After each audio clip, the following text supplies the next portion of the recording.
প্রিয় ছাত্রছাত্রীরা, আশা করি তোমরা সবাই ভালো আছো। তোমাদের সকলকে টোটাল হিস্ট্রি ক্লাসে স্বাগত। আমার পূর্ব ঘোষণা মতো আমি আজ অর্থাৎ 12/2/2021 ক্লাস 12 চ্যাপ্টার 1 আমি তোমাদের কাছে এসেছি। আমি প্রসঙ্গত বলে রাখি যে আমার প্রথম অধ্যায়ের আলোচনার মূল তিনটে যে জায়গা 1.1, 1.2 এবং 1.3। 1.1 আলোচনা হয়েছে, 1.2 আলোচনা শেষ হয়েছে। আজ থেকে আমার 1.3 আলোচনা চলবে। কি আছে 1.3-তে একটু দেখে নেব। 1.3-তে যে মূল বিষয়টা রয়েছে সেটা হচ্ছে ইতিহাসের গুরুত্ব এবং আধুনিক ইতিহাস লিখন পদ্ধতি। একে কয়েকটা ভাগে আমরা আলোচনা করব। 1.31 সেখানে আছে পেশাদারি শাখা হিসেবে ইতিহাসের গুরুত্ব। 1.32 এই জায়গাতে আমাদের আলোচনা করতে হবে আধুনিক ইতিহাস লিখন পদ্ধতি। তার দুটো সাব ভাগ আছে। 1.3.2.1 ইতিহাস রচনার উপাদান, আর 1.3.2.2 ঐতিহাসিকের লিখন পদ্ধতি, আর 1.3.3 অতীত সংগঠিত করার প্রতিষ্ঠান হিসেবে জাদুঘর। আমি দু জায়গাতে জাদুঘর লিখেছি, তার কারণ আজকালকার বইয়ে সব এইরকম বানান দেওয়া আছে, আর আমি আমার পুরানো অভ্যাসটাকে ছাড়তে পারছি না, এই রকমটাই ধরে রেখেছি। 1.3.4 জাদুঘরের বিকাশ সম্পর্কিত সংক্ষিপ্ত ধারণা, জাদুঘরের প্রকারভেদ, ব্যক্তিগত সংগ্রহ। 1.3-তে আমাদের এই বিষয়গুলি আলোচনা করতে হবে। তো আজকের যে আমার আলোচনা তা প্রথম অংশটি, অর্থাৎ 1.3.1 পেশাদারি শাখা হিসেবে ইতিহাসের গুরুত্ব। তো আমি আলোচনা করব, তার আগে তোমরা একটু স্ক্রিনশট নিয়ে নাও। ছাত্রছাত্রীরা, আজকের আলোচনার বিষয় 1.3.1 পেশাদারি শাখা হিসেবে ইতিহাসের গুরুত্ব বা importance of history as a professional discipline. এখানে যে কথাগুলো আমাদের কাছে অত্যন্ত গুরুত্বপূর্ণ সেগুলো হলো যে ইতিহাস হলো মানবজাতির অতীত কর্মকাণ্ডের কালানুক্রমিক ও ধারাবাহিক লিখিত বিবরণ। ইতিহাস থেকে আমরা অতীতের কোনো দেশ বা জাতির অতীত সম্পর্কে জানতে পারি। বর্তমান শতাব্দীতে ব্যবহারিক বিজ্ঞানের চরম অগ্রগতি ঘটলেও ইতিহাসের প্রয়োজনীয়তা ও গুরুত্ব মোটেই হ্রাস পায়নি। তো আমরা দেখলাম যত সময় গেছে তত বিজ্ঞানের উন্নতি হয়েছে, বিশেষত ব্যবহারিক বিজ্ঞানের, কিন্তু তা সত্ত্বেও ইতিহাস আরো বেশি করে যেন আমাদেরকে ঘিরে ধরেছে, আরো বেশি করে আমরা যেন ইতিহাসকে আঁকড়ে ধরে আছি। তো আমরা একটু একটু করে আজকের আলোচনা এগিয়ে নিয়ে যাব। প্রথম যে পয়েন্টটাতে আমি আলোকপাত করব তা হচ্ছে ইতিহাস হলো অতীতের আয়না। খুব সত্যি কথা, আয়নায় যেমন আমরা নিজেদের মুখ দেখতে পাই, তেমনি আমাদের অতীতকে জানতে গেলে, আমাদের অতীত মানে একদিন বা 1 বছর বা 1000 বছর নয়, সেটা যতটা সম্ভব পিছনে, যখন থেকে মানুষের আবির্ভাব, সেই সময় এমনকি তারও আগে, সেই অতীতকে আমাদের জানা খুব প্রয়োজন। তো আমাদেরকে জানান দেয় কে? না, আমাদের ইতিহাস আয়নারূপে আমাদের সামনে এসে অবতীর্ণ হয় আর আমরা সেই সময়ের ঘটনা জানতে পারি। এখানে মূলত দুটি বিষয় আমাদের মাথায় রাখতে হবে। একটা হচ্ছে অতীত কাহিনী সংরক্ষণ করে রাখা, আর দুই হচ্ছে ধারাবাহিক বিবরণ দেওয়া। এখানেই ইতিহাসের গুরুত্ব। প্রথমে ইতিহাসের বিভিন্ন বিষয়গুলি যা ঘটে যাচ্ছে তাকে সংরক্ষণ করতে হবে, আর দ্বিতীয় ভাগে তাকে ধারাবাহিকভাবে তার বিবরণ দিতে হবে। কোথাও যদি বিচ্ছেদ হয়ে যায় তাহলে সেই সুতো কাটার মতো অবস্থা হয়ে যাবে।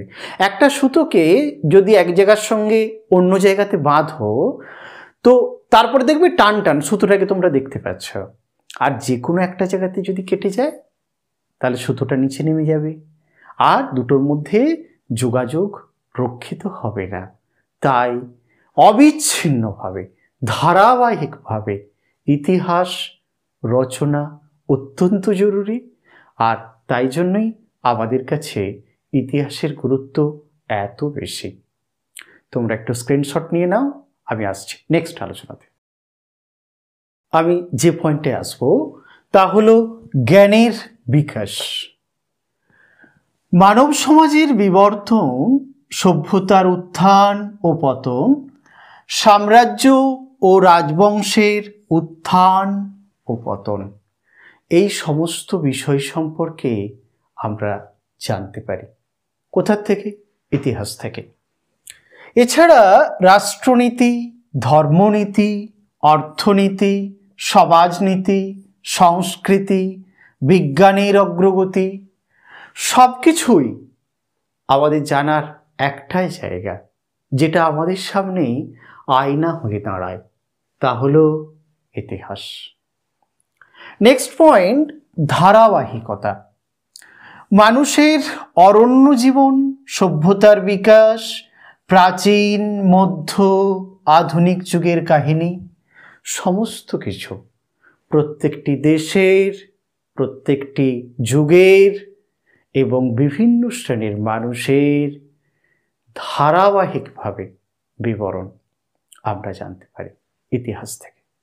নেক্সট পয়েন্ট, বর্তমান যুগের ভিত্তি। আজকে যে আমরা দাঁড়িয়ে আছি অতীত দিনের সমস্ত ঘটনাবলীর সমন্বয়ে। আমাদের দরকার অভিজ্ঞতা। যেমন তোমরা জানো, একটি শিশু যখন ভূমিষ্ঠ হয় তখন কিন্তু সে নিজে কিছুই করতে পারে না, শুধু শুয়ে থাকে। তারপরে বেশ কিছু মাস বছর পর সে বুঝতে পারে, অনেক সময় লাগে, তারপরে সে দাঁড়াতে পারে, তারপরে ছুটতে পারে, তারপরে বাকি জীবন তো সব জানো, আর তোমরা তো সেগুলো পেরিয়ে এসেছো। বাকি যে জায়গাগুলো তোমরা অতিক্রম করেছো তোমাদের জ্ঞান আছে, কেন কি স্মৃতিতে আছে তোমাদের। তো সেই কারণের জন্যে ইতিহাস অতীতের সাক্ষী ও বর্তমান যুগের ভিত্তি, অর্থাৎ অভিজ্ঞতার সূত্র ধরেই আমরা যত সময় অতিক্রম করছে তত আধুনিক সমাজ গড়ে তুলতে সহযোগিতা করছে ইতিহাস। তোমরা একটু স্ক্রিনশট নিয়ে নাও, আসছি নেক্সট ফেজের আলোচনাতে। ছাত্রছাত্রীরা, আলোচনা করব নেক্সট পয়েন্ট, স্থিতিশীলতার গুরুত্ব। অর্থাৎ যে দেশ বা জাতি বা সমাজ যত স্থিতিশীল হবে তত উন্নতি সম্ভব হবে। অর্থাৎ সেখানে ধর্মগত দিক থেকে, সমাজ সংস্কৃতিগত দিক থেকে যত স্থিতিশীল হবে, যত উত্থান পতন হবে, আপস অ্যান্ড ডাউনস হবে, তত সেই সমাজ ব্যবস্থা পিছনের দিকে চলে যাবে। তাই কোনো একটি দেশ বা কোনো একটি জাতি বা কোনো একটি সমাজের উন্নতির জন্যে দরকার স্থিতিশীলতা বা স্টেবিলিটি, সব রকম দেখতে। নেক্সট পয়েন্ট, রাজনৈতিক ও প্রশাসনিক উন্নয়ন। আমরা আগে দেখেছি, আমি এক্ষুনি স্থিতিশীলতার কথা বলছিলাম। আমি যদি উদাহরণ দিই, প্রথমে উদাহরণ দিই তাহলে তোমাদের সুবিধা হবে। মৌর্য সম্রাট অশোক এবং মুঘল সম্রাট আকবর, তাদের যে রাজনৈতিক ও প্রশাসনিক পদক্ষেপ তা ছিল দেখার মতো। পরবর্তীকালে বহু শাসক তা প্রয়োগ করেছিলেন এবং সুফলও পেয়েছিলেন। এখান থেকে আমাদের ইতিহাসের যে দর্শন তা আমাদেরকে একটা নতুন পথে পরিচালিত হতে সহযোগিতা করে, যে পথটা আমাদের অনেক দূরের থেকে, অনেক ভালো বিষয়ের থেকে, না থাকা বিষয়গুলো, আমাদের জীবনে শূন্যতা, এগুলো আমাদেরকে পেতে সাহায্য করবে। এগুলো আমাদেরকে নতুন পথের সন্ধান দেবে। নেক্সট পয়েন্ট, অর্থনৈতিক উন্নতির সোপান। আমি প্রথমেই কয়েকটা উদাহরণ দিয়ে দেবো তোমাদের। 1776 খ্রিস্টাব্দে আমেরিকার স্বাধীনতার যুদ্ধ, 1789 খ্রিস্টাব্দে ফরাসি বিপ্লব, 1917 খ্রিস্টাব্দে রুশ বিপ্লব। একটা একটা করে বলি। 1776-এর যে আমেরিকার স্বাধীনতা যুদ্ধ, এরপর থেকে যে নতুন আমেরিকা গঠন, তারপর থেকেই আমেরিকার দ্রুত উত্থান ও গোটা পৃথিবীর মধ্যে অর্থনৈতিক এবং অন্যান্য দিক থেকে 1 নম্বর জায়গাটা দখল করতে পেরেছিল, শুধুমাত্র স্বাধীন হয়ে। নেক্সট, 1789 খ্রিস্টাব্দের ফরাসি বিপ্লব, তোমরা জানো এরপরেই প্রজাতন্ত্র প্রতিষ্ঠিত হয়েছিল, যদিও মধ্যিখানে বিভিন্ন রকমের সমস্যা ছিল, কিন্তু তার মধ্যেও আমি বলবো যত সময় এগিয়ে গেছে অর্থনৈতিক দিক থেকে তারা এগিয়েছে, অনেক বাধা বিপত্তিকে দূরে ঠেলে তারা সামনের দিকে অগ্রসর হয়েছে এবং পৃথিবীর উন্নত দেশগুলির মধ্যে একটি আসন তারা পেয়েছে। নেক্সট পয়েন্ট, 1917 খ্রিস্টাব্দের রুশ বিপ্লব। তোমরা ভালো করেই জানো যে 1917 খ্রিস্টাব্দে রুশ বিপ্লব সফল হয়েছিল। লেনিন তিনি ক্ষমতায় এসেছিলেন এবং গোটা পৃথিবীর কাছে কমিউনিজম বা সমাজতন্ত্র কি দেখিয়ে দিয়েছিলেন। এবং পরবর্তীকালে বিশ্বের 1 নম্বর দেশটা যদি আমেরিকা যুক্তরাষ্ট্র হয়, তাহলে 2 নম্বর দেশটা ছিল সোভিয়েত রাশিয়া। অর্থাৎ অর্থনৈতিক দিক থেকে, আমি অন্যান্য দিক ছেড়েই দিলাম, অর্থনৈতিক দিক থেকে এক নতুন পথের দিশা দিয়েছিল। তোমরা একটু স্ক্রিনশট নিয়ে নাও, আসছি নেক্সট ফেজের আলোচনাতে। নেক্সট আলোচনা করব ধর্মীয় সহিষ্ণুতা। ধর্মীয় সহিষ্ণুতা বুঝতে গেলে আমাদের প্রথমে চলো একটা বা দুটো উদাহরণ দিই ধর্মীয় অসহিষ্ণুতার। ধর্মীয় অসহিষ্ণুতার কুফল দেখো, ক্রুসেড বা ধর্মযুদ্ধ। তোমরা জানো দীর্ঘ 200 বছর ব্যাপী খ্রিস্টান এবং ইসলামের মধ্যে, অর্থাৎ মুসলমানদের মধ্যে দ্বন্দ্ব হয়েছিল। বহু প্রাণঘাতী কাণ্ডকারখানা চলেছিল, কোনো দেশ বা জাতি তাতে এগোতে পারেনি। নেক্সট আরেকটা উদাহরণ দিই, খ্রিস্টান ধর্মের মধ্যে ক্যাথলিক ও প্রোটেস্ট্যান্টদের যুদ্ধ প্রায় 30 বছর ধরে চলেছিল।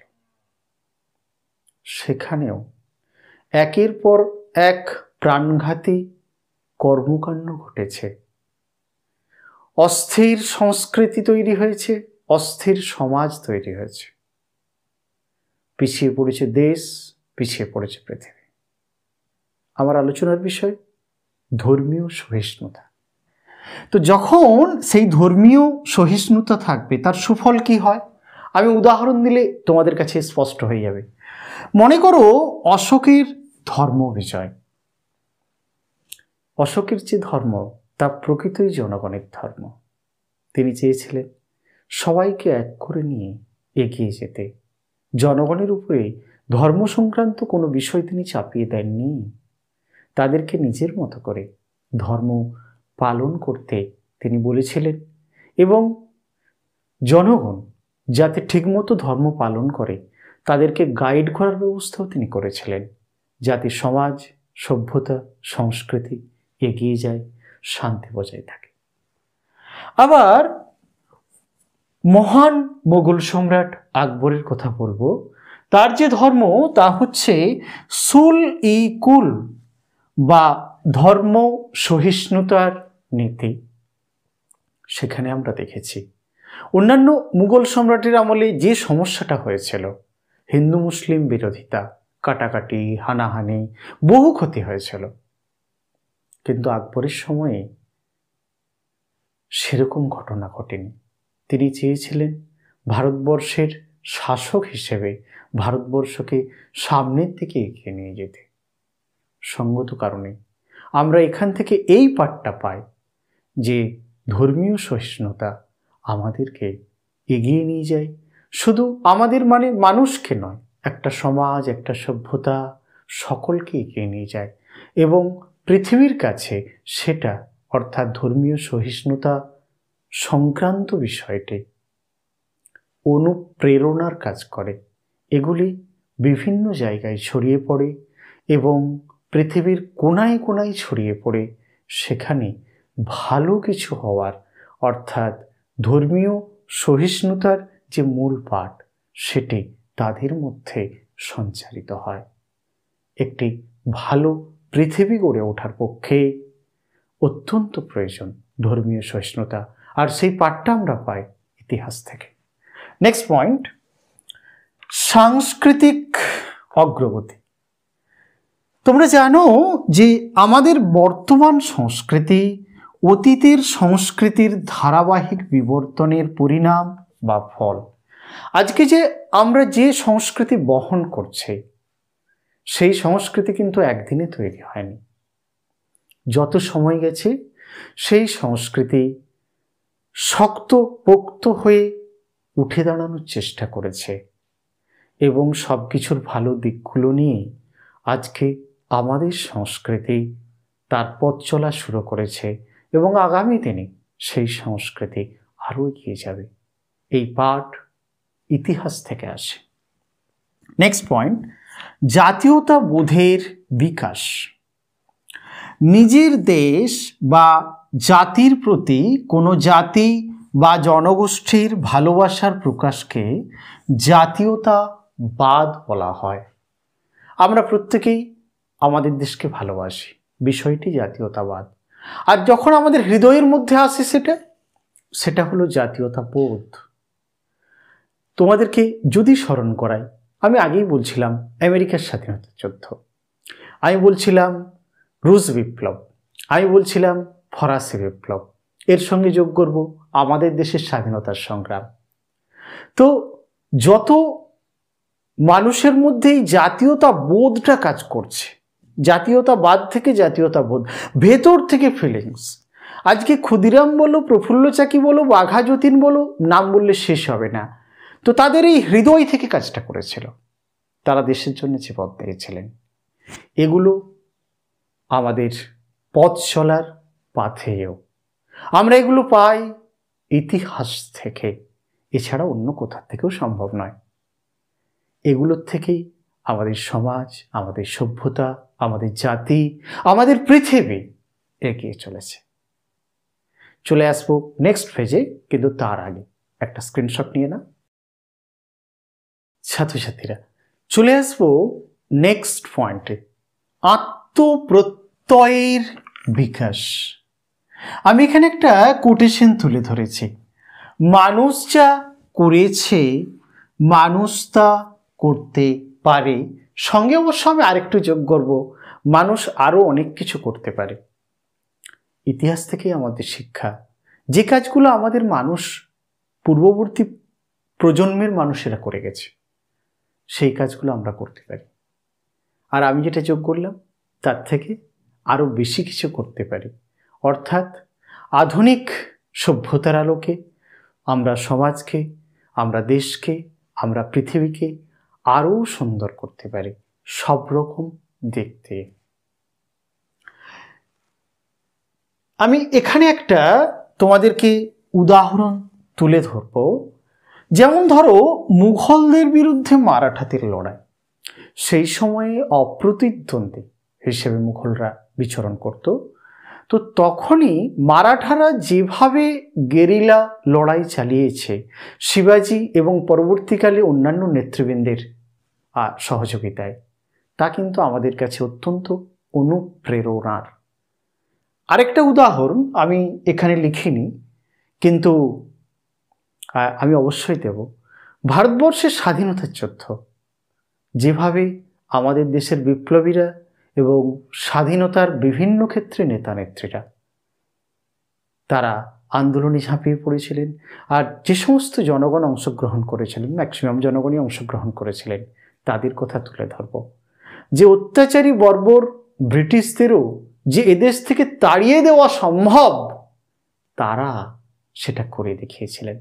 কেউ জীবন দিয়ে, কেউ জেলে বসে থেকে, আবার কেউ নিরন্তর লুকিয়ে লুকিয়ে আন্দোলন করে, বা কখনো প্রকাশ্যে বেত্রাঘাত সহ্য করে।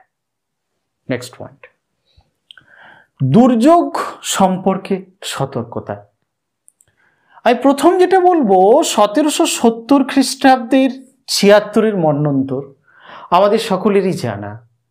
এটা অবশ্য প্রকৃতি এবং ইংলিশ ইস্ট ইন্ডিয়া কোম্পানি উভয় মিলে করেছিল। তোমরা জানো, বাংলার প্রায় 1/3 মানুষের মৃত্যু হয়েছিল। গবাদি পশু থেকে শুরু করে বহু কিছু ধ্বংস হয়ে গেছিল।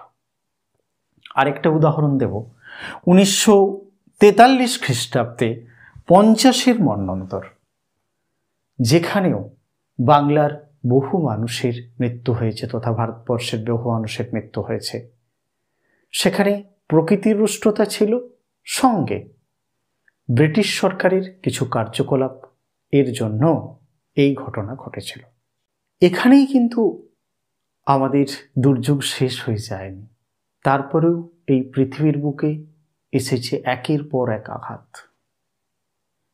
তোমরা বর্তমান যে সময়ে আছো, দেখছো কোভিড-19 নামক মহামারী, গোটা পৃথিবী ত্রস্ত।